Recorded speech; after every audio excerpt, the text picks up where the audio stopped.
Hello, my name is Jerry Mangena. Greetings from Tanzania. I'm the Executive Director at AgroFarms Organization, which is a local NGO working on sustainable fisheries and aquaculture. Today, I'll be presenting to you the lesson learned out of the project application of Seafood Traceability Principles and Pathways on octopus fishery at Kilwa District in Tanzania on the principle of being inclusive and collaborative with stakeholders. The presentation is divided into several sections. The first section is background information. The second is Octopus Traceability Project, being inclusive and collaborative with stakeholders principle itself. And then next steps, which includes the ongoing activities as well as challenges. And lastly will be question and comments.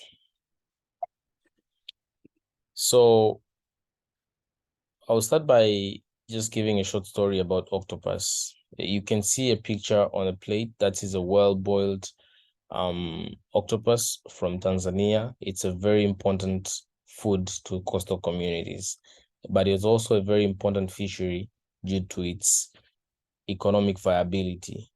Between 2008 and 2012, Tanzania made an income of $12 million out of export of 3,000 tons plus. And it's also one among the fisheries that has been listed to be well in terms of co-management and sustainability due to octopus closures that are happening in the country. There have been efforts to certify as well this fishery through the Marine Stewardship Council certification. And there's been effort of more than 10 years, and it was one among the things that steered towards electronic traceability in Tanzania. So this project, its general goal was to develop the strategy that will support application of seafood traceability principles and pathways in octopus fishery piloted at Kilwa District in Tanzania. I understand, and many of you in the room should already have known about the principles. There are 6 principles that are being placed as a way to have a successfully traceability. And today, my principal focus will be on being inclusive and collaborative with stakeholders. And I will begin by sharing how we did it. So in this project, what was very first initial step in terms of being inclusive and collaborative with stakeholder was to understand who are the stakeholders and to understand how can we collaborate with them.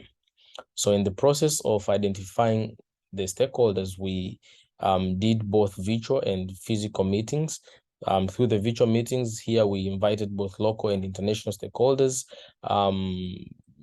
to share different aspects on what is ongoing work around traceability in the fishery in Tanzania, but also to get different views in terms of identifying who are the stakeholders that we might not have identified. So through these engagements, we were able to engage more than 130 people in altogether, including industries, boatmen, fishermen, organizations that are in interest and are working in the octopus fishery, including different government agencies. So in this step, we began by the in-house brainstorming, which here we brought about a number of experts to a physical meetup and presented the project. And then through this, we started brainstorming all together, identifying who at different levels of the value chain or supply chain are available. And that way was the best way to start identifying the stakeholders. And then afterwards, we went through field visits, interviews, and focus group discussions. And this was to validate with the communities with the information that was obtained from the online as well as the in-house brainstorming. And here it was very important since we were able to identify those small stakeholders who are completing the value chain. Usually on a value chain, someone would think of the fisherman and the trader, but in between the fisherman and the trader, there are several actors that we identified, including tax collectors, boatmen, and several others. So as you can see in the value chain, we categorize the stakeholders based on the different aspects, from catch level management, cold chain storage, landing level, processing and value addition, marketing, people in the government or groups in the government, consumers as well, exporters, service providers, and non-state actors all together. So this was very lucrative, since it provided us with detailed information on who and how we can actually reach them for engagement. So after identifying, we also conducted a power influence matrix. So this is to see the positionality of the stakeholders that we have identified. How are they in terms of their interest in electronic traceability, but also in terms of their power to influence the success of traceability. And through this, it also allowed us to understand whom should we keep effort to, so that they can either gain more interest, or whom should we leverage for their power to ensure that this is coming up as a success. We also did the collaboration mapping, and it was done into two levels. One is on communication initiative, and here we assessed how can we collaborate in terms of level of awareness, their level of interest and willingness to support and adopt. And through this communication initiative, it actually helped us to understand. So out of all these stakeholders we identified, what is their level of awareness? What is their level of interest in electronic traceability, and how are they willing to support or adopt electronic traceability? And on the other aspect of the second collaboration mapping was centered around the interaction. What is the current interaction relationship of the identified stakeholders towards the electronic traceability and the octopus fishery? Also, do they have either resource-based influence in terms of finance, or non-resource-based influence in terms of pushing political will, or communities will in terms of picking up? So we mapped all this together, and we identified the different actors, and this helped us in terms of knowing how to engage with each across the work. And then the second stage was to go on the co-design event, and this co-design event was created to bring about a common vision, as well as several other objectives. And the goal was to co-design this electronic traceability strategy as all stakeholders. So the ones that we identified in the initial stage came now together to design the strategy, and it had several objectives. Now, these objectives were not just created by us, but these objectives were created by a committee. So we formed a co-design event planning committee.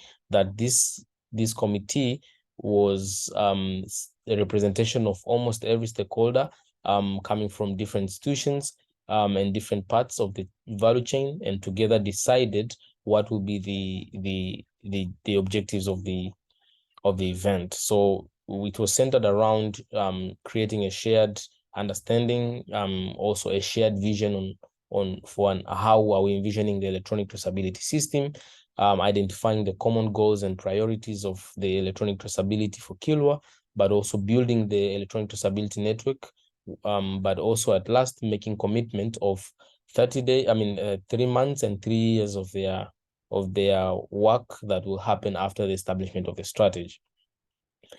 So during the co-design event, we used a variety of approach, but as you can see on the pie chart below, that was how diverse the participants were. And this was created huge by the influence of the planning committee, since every different stakeholders group were highly represented. But also we used different approach in terms of presentation, so that everyone in the room can truly understand. And here we, as you can see on the picture on the right, on the left corner, the groups are presenting their findings. And here we use the various approaches such as poem, drama and others. And this is just to ensure that everyone understands, as every African is a storyteller. So, and every storyteller enjoys the story. So that way it will be easy in terms of transforming knowledge and discussions in the event. But also we applied the whole system in the room strategy, and these principles were applied so as to ensure that everyone is highly represented and their views are highly taken into account, including setting up tables that had a single representation of everyone in the stakeholders analysis that we did. So this way it created a huge diversity in terms of feeling equally, whether you're a fisherman or you're a high level government official, and created a room of everyone to highly contribute. And the third approach that we applied in terms of being inclusive is offering outreach and communication. And this is as an approach to build awareness. As we know, electronic traceability concept is a very complex concept, and it takes time, especially for a small-scale fishery like the octopus fishery here in Tanzania, to uptake. So we applied various methods. A total of more than 16 medias techniques were used, including newspapers, animation videos, television broadcast, as well as radios. This is to inform both locally, the people at Kilwa, but also at nationwide, for them to start catching up what is electronic disability and how they can actually be part of it and how they can actually benefit from it. So we moved further. With all these efforts of being inclusive, there are several challenges that we encountered, and one was managing expectations. So as you're bringing a lot of stakeholders together, there's issues around expectation. So it's very important for all the stakeholders to be well managed. For our case, most of the issues around management of expectation was centered between the implementers and the invited stakeholders, and this was to ensure that everyone is highly well listened, but also we do not go off the intended goal. As you've seen, the initial the whole work that we are currently doing is still centered on the pathways, on the initial stage of the pathway, and you have to actually monitor and manage that so that everyone can be part in terms of that stage before coming to implementation stage where it's a little bit further. So we actually initiated or managed this through using streamlined communications, ensuring our communication was very clear to every stakeholder, using both Swahili and English languages as a way that we are well understood. But also another challenge that we came about is it takes time to be inclusive, and it's not just something that it needs, at every stage you have to include everyone. And as you include everyone, that takes a bit of time in terms of decision making. It takes a bit of time in terms of getting feedback and comments. It takes a bit of time in terms of, having a common understanding on what you're all working on to. So it's costly in terms of time, and it's very important to keep in mind that this is not just the ending in terms of obtaining the strategy, but as implementing the principle of being inclusive and collaborative with stakeholders in the next stages of implementation, it will also require a lot of time in terms of stakeholders engagement to ensure that they are also part of the implementation.